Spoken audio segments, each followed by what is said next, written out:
ನಮಸ್ತೆ ಎಲ್ಲರಿಗೂ.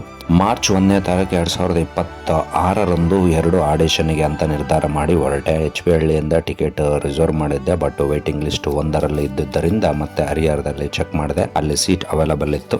ಬೆಂಗಳೂರು ಮಾರ್ನಿಂಗ್ ತಲುಪಿ ಫ್ರೆಶ್ ಅಪ್ ಆಗಿ ಪ್ರಶಾಂತ ನಗರದ ಕಡೆ ಹೊರಟೆ. ಇದು ಮೂಡಲಪಾಳ್ಯದ ಅಪೋಸಿಟ್ ದಾರಿಯಲ್ಲಿದೆ.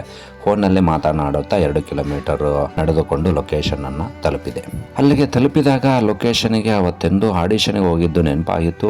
ಆ ಟೈಮಲ್ಲಿ ನಮ್ಮ ಸ್ನೇಹಿತ ರಾಮಪ್ಪನೊಂದಿಗೆ ಮಾತನಾಡಿದ್ದು ನೆನಪಾಗಿತ್ತು. ಅಲ್ಲಿ ಒಂದು ಹೋಟೆಲ್ ಒಂದರಲ್ಲಿ ಟಿಫನ್ ಮಾಡಿದ್ದು ನೆನಪಾಗಿ ಮತ್ತೆ ಅದೇ ಹೋಟೆಲ್ನಲ್ಲಿ ಟಿಫನ್ ಮಾಡಿ ಸರಿಯಾಗಿ 9:45 ಅಥವಾ 9:50ಕ್ಕೆ ಆಡಿಷನ್ ಲೊಕೇಶನ್ ತಲುಪಿದೆ. ಅದು 4ನೇ ಫ್ಲೋರ್ನಲ್ಲಿತ್ತು. ಒಂದು ಪುಟದ ಡೈಲಾಗ್ ಅನ್ನು ಕೊಟ್ಟಿದ್ದರು. ಅದರಲ್ಲಿ 4 ಭಾವನೆಗಳನ್ನು ವ್ಯಕ್ತಪಡಿಸಬೇಕಾಗಿತ್ತು: ವ್ಯಂಗ್ಯ, ಭಕ್ತಿ, ಬಿಲ್ಡಪ್, ಆತುರ.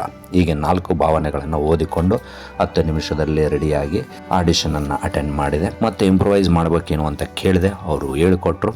ಅದೇ ರೀತಿ ಮತ್ತೊಂದು ಸಲ ಆ್ಯಕ್ಟ್ ಮಾಡಿ ನಂತರ ಇಡೀ ದಿನ ಹೇಗೆ ಟೈಮ್ ಪಾಸ್ ಮಾಡೋದು ಅಂತ ಯೋಚನೆ ಮಾಡಿದೆ. ಏಕೆಂದರೆ ರಿಟರ್ನ್ ಟಿಕೆಟು ರಾತ್ರಿ 9 ಗಂಟೆಗೆ ಬುಕ್ ಮಾಡಿದ್ದೆ. 11:15 ಸುಮಾರು ಮತ್ತೊಂದು ಆಡಿಷನ್ ಲೊಕೇಶನ್ ಬಂತು. ಅಲ್ಲಿಗೆ ಹೋಗ್ಬೇಕಂತ ನಿರ್ಧಾರ ಮಾಡಿದೆ. ಅದು ಇದ್ದಿದ್ದು ತರವನಹಳ್ಳಿ. 2 ಅವರ್ ಟೈಮ್ ತೋರಿಸ್ತಾ ಇತ್ತು. ಜಾಲಹಳ್ಳಿ ಕ್ರಾಸಿಗೆ ಒಂದು ಬಸ್ಸಿನಲ್ಲಿ ಹೊರಟೆ. ಅಲ್ಲಿಂದ ಇಳಿದು ಮತ್ತೊಂದು ಬಸ್ಸಿಗೆ ಚಿಕ್ಕಬಾಣವರಕ್ಕೆ ಹೊರಟೆ. ಅಲ್ಲಿಂದ ಮತ್ತೊಂದು ಅರ್ಧ ಗಂಟೆ ಕಾದ ಮೇಲೆ ತರವನಹಳ್ಳಿಗೆ ಬಸ್ ಸಿಕ್ಕಿತು. ಅಲ್ಲಿಗೆ ಹೋಗಿ 2 ಗಂಟೆ ಆಗಿತ್ತು. ಅದು ಒಂದು ಬೆಂಗಳೂರಿನಿಂದ ತುಂಬಾ ದೂರ ಇರುವ ಒಂದು ಚಿಕ್ಕ ಹಳ್ಳಿ ತರ ಇತ್ತು. ನಡೆದುಕೊಂಡು 1 ಕಿಲೋಮೀಟರ್ ನಡೆದೆ. ಅಲ್ಲೆಲ್ಲ ಒಂದೊಂದು ಮನೆ ಇತ್ತು, ಹಳ್ಳಿ ತರ.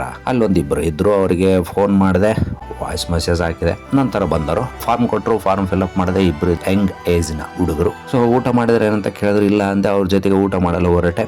ಅಲ್ಲಿ ಸ್ವಲ್ಪ ಚರ್ಚೆ ಆಯಿತು. ಆ ಅಸಿಸ್ಟೆಂಟ್ ಡೈರೆಕ್ಟರ್ ಮಲಯಾಳಂ ಹುಡುಗ, ತುಂಬಾ ಚೆಂದಾಗಿ ಮಾತನಾಡಿದ. ಆತ ಮಾತನಾಡುವ ಶೈಲಿಯು ತುಂಬಾ ಸುಂದರವಾಗಿತ್ತು. 2 ಪ್ರಾಜೆಕ್ಟ್ ನಡೀತಿದ್ದಾವೆ. ಒಂದು ಪ್ರಾಜೆಕ್ಟ್ ನೀವು ಪೊಲೀಸ್ ಪಾತ್ರಕ್ಕೆ ಸೂಟ್ ಆಗ್ತೀರಾ, ನಾಗರಬಾವಿಯಲ್ಲಿ ನಮ್ಮ ಆಫೀಸ್ ಇದೆ, ನಾಳೆ ಬಂದ್ಬಿಡಿ ಅಂದೆ. ನಾಳೆ ಬರೋಕ್ಕಾಗಲ್ಲ ಅಂದೆ. ಮುಂದಿನ ವಾರ ಬನ್ನಿ ಅಂತ ಹೇಳ್ದ. ಅವರ ಭೇಟಿ ಸಂತೋಷನ ನೀಡಿತು. ಊಟ ಮಾಡಿ ಮತ್ತೆ ಮೆಜೆಸ್ಟಿಕ್ ಕಡೆ ವಾಪಸ್ ಆದೆ.